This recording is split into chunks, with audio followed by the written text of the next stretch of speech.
I'm not a big action RPG player. Honestly, the fact that I enjoyed Diablo 4 as much as I did in spite of its flaws that I will be talking about here is shocking. It shocked me. Diablo 4 is a game changer, and I feel that it's going to lead action RPGs into the mainstream. And I actually mean that. And that's the crazy thing, is after playing both beta weekends excessively, like I have way over 100 hours between the 2 weekends. I basically got no sleep. I actually mean what I just said. D4 is a game changer. Now let's talk about the negative reviews, because there is an onslaught of negative reviews, a tidal wave, a cataclysm of negative reviews telling me that I should refund the game and that I'm stupid. Hey, I've been there before. People told me this back when Final Fantasy XIV was launched, with A Realm Reborn saying, "Oh god, why are you playing that shitty game?" And guess what? I didn't care. I love Final Fantasy XIV and enjoyed it and played and simply didn't watch content dumping on it, leading me to make this channel like 2 years ago or something, and it's been a huge success of a game. Life is way too short for me to worry about not doing things I want to do. If I want to do a thing, I do the thing. Sometimes might make people real mad at me, but hey, kind of really sick of the moral grandstanding, honestly. You make content, you have 25k subscribers, you should be against Blizzard and not play this game. Be a leader. Deny yourself joy. Not going to linger on any point too long in this video, so the timestamps are going to be below. Each topic could easily be its own 10-minute video, but let's keep it short and sweet. First up is big, and it makes me as an MMORPG player more invested in Diablo 4. Many magnitudes more invested. The inclusion of those MMORPG elements, like you can bump into random players in cities, out in the field, you can group up and tackle any content with friends with what we would call a light party in Final Fantasy XIV, which is a group of 4. This immediately gets me more invested in the game, and I'm not a solo player, and that element of people and interacting with people is vital. This is a huge W in my books. Second point is that Diablo 4 has streamlined the ARPG experience, the action RPG experience. It's removed the bullshit and focused on gameplay. It's improved above other action RPGs. Other ARPGs in the past have things like Path of Exile, Last Epoch, and there are some pretty big pain points that turn me off in those games. You need to be able to have an accessible game. The casual player makes or breaks a game. The longer that I've played games, the more often this is true. I lost one of my favorite games, WildStar, to this. Coming from Final Fantasy XIV, we did have at one point a piece of content called Eureka. We had EXP loss in the builds that you'd farm out in Eureka, and I loved Eureka. But that content made people scream at the top of their lungs. You can still mention Eureka, and the horror that you evoke from some people is, and don't tell them this, it's kind of freaking hilarious. Now, let's talk about on how it improves over these other ARPGs. Firstly, inventory TETRIS is awful. I don't know why anyone would want to willingly deal with this. If I'm playing an action RPG, by its own name, I want action, not mind-numbing inventory management. Diablo 4 completely streamlines this. Thank goodness. Second thing is skill trees, builds, itemization. If you come from World of Warcraft or Final Fantasy XIV, I strongly feel that these systems will be comfortable. Path of Exile, frankly, is impenetrable for the average player. As someone who does enjoy building things and customizing things, and that's something that I do enjoy in games, I will happily, eagerly build myself into Gimped character, which then, because I don't have the extremely expensive Orbs of Regret to try and respect my mess of a character, that mess of a character is now bricked. Gonna be honest with you, I have no desire to restart a character, period. I do not have the time for that. But what I'm constantly hearing and shocked by the majority of criticisms of Diablo 4 is that it isn't as advanced as Path of Exile. But the problem is most of these same people are copy-pasting entire builds from IcyVeins, Maxroll, or Diablo fans and not even interacting with this interface on a meaningful level. Then these same people who pretend this makes their big brain wrinkly and that their chin is chiseled like a Chad because they do this build copy pasting.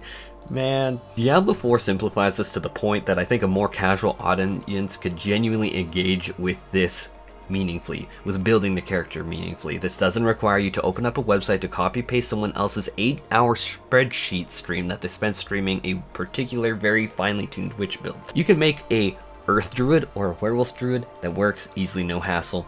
Big Diablo 4 W in my opinion. Thirdly is acquiring and using skills in D4 is super clear. Making your hotbar very, very clear. There are no convoluted systems in your way. You unlock the skills, you put them on your bar. As an action RPG game, I want to be doing the action and engaging in the content. Last point, because I want to avoid diving into minutia, is that death in D4 outside of hardcore does have less meaning, and that's very important. Like, there is no EXP loss, there's no real hassle, it's rinse and repeat. If the butcher gets you, oh well, move on. Obviously you can choose a hardcore character if you want, but I know a lot of people really don't want to do that, myself being one. And this is huge for a more casual audience, which actually will be the mass majority of your player base. Death is annoying. Making it more annoying is good to turn off people. Let's talk about other game changers. Firstly, this game's story is spectacular. No spoilers here. It's a bit too dark for me personally, even though I logically know something like some of the dungeons simply could not exist in the world like that. Like flat out could not. But the story itself is super good, and I come from 14, and so that's a hard sell to make me engage in a story. I can see people simply buying the base game and playing for the story and feeling satisfied. That's a win. More people trying the game, more people getting into it, maybe they're getting hooked into the game systems and like, hey, I want to play more of this. This is just a flat out win. Next up is the game's aesthetics are outrageously good. The graphics are without competition in the ARPG space. Footage in the background speaks for itself. Also, the barbarian's hot. This leads into my next point, that character creation is extremely solid, but I feel it could be taken a few steps further. I feel extremely uncomfortable looking at my necromancer or sorcerer as someone who has had eating problems in the past. I just have no desire to play at them as because they're really painfully well. It just makes me feel really hella uncomfortable. I don't like them whatsoever. I went to the gym, I ate a whole lot of food, I got big. Don't like the necromancer, don't like the sorcerer. I want to be able to customize them further. While character creation is very, very decent, we do need to touch more in my opinion. I really do believe so. Once that's there, I think it'll be great, but until it, nah. I'm gonna give them huge credits because this genre is unfortunately filled with gender locks, and I don't want to play as a little girl. Probably sounds petty, but yeah, I'm not a little girl. I'm not about that whole, I want to be a kawaii little cat girl, woo, fantasy. That's super awkward to me. That is another thing that I know myself and others won't like. Or for others, they don't want to be something like a male warrior, they want to be a female warrior. I'm going to make a joke that another win is just having druid, werewolves, werebears, barbarian with an arsenal of weapons, big beards, and the rest is obviously wins in my book. Final Fantasy XIV needs beards desperately. That fits my aesthetic. Now let's talk about the pain points of Diablo IV. Firstly, WASD movement must be added to Diablo IV. I will not back off of this because I truly believe in it 100%. It's not just an accessibility feature. We have people with rheumatoid arthritis. We have people with freaking carpal tunnel syndrome. This is not an option. I will not back down from this point. I really think this is important. Secondly is the balance. I love Barbarian and Druid, and both of them are factually not doing great in the beta, which made frankly the most awful first impression ever. I place less importance on this, and maybe a more cautious person with more experience with World of Warcraft balance would. I presume and hope that they will balance this out, but during the beta, playing Druid and then Necromancer side by side was painful. Second point is some classes are extremely legendary dependent, namely Druid. This slows down gameplay a lot and makes it rough to even compete. Necromancer with no legendaries was doing as well, if not better, than my legendary built Druid I showcased. That does not feel good. It really lends itself hand in hand to the third point, which is even getting those legendaries is not realistic. Seasons are only 3 months long in this game. They said that they're going to try and do 4 a year.